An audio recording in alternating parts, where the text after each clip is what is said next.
Hey Providence family, my name is Daniel and I get the privilege of doing the Bible reading plan video for this week. And this week in our reading, we will be looking at 1 Chronicles chapters 5 through 26, as well as Psalm 119 verses 41 through 80 rather. As we prepare to read throughout this week, I want to call our attention to a few themes that we will be seeing in our reading. First Chronicles can be informed by the way the chronicler wrote the book. First, we see his care for the Davidic dynasty and covenant, and he shows us this by working through with great detail the genealogy of David. He is ultimately, by doing this, reminding the readers and ensuring the people of God his promises and showing that God does keep them. The genealogy is not just a list of names so that we can know who our great, so on grandfather is, but it was actually to encourage those people and then today to encourage us with God's faithfulness that he does keep his promises.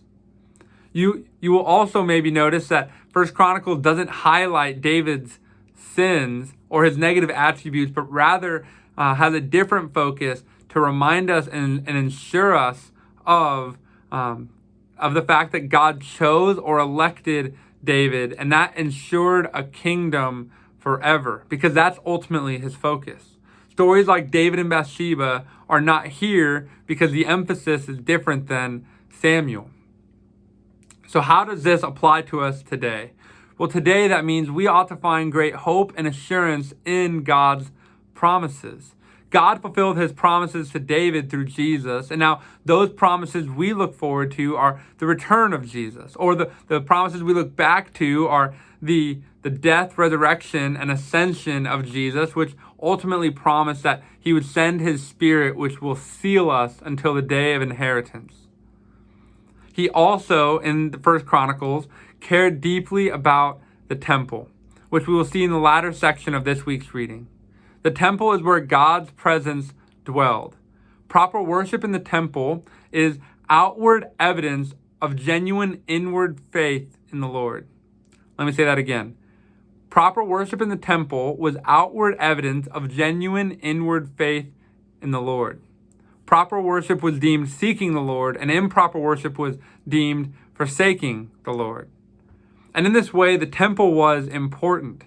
And in the same way now, the way we worship is important.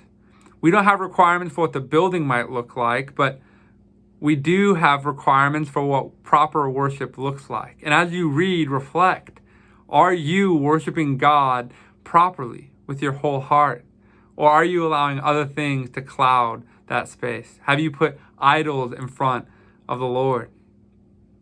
And as you fight to worship God, as you reflect on these things, I would encourage you to use Psalm 119 verses 41 through 80 to be an anthem cry of your soul to allow your heart to worship. Use that psalm to fight for worship throughout the week as you engage with this text.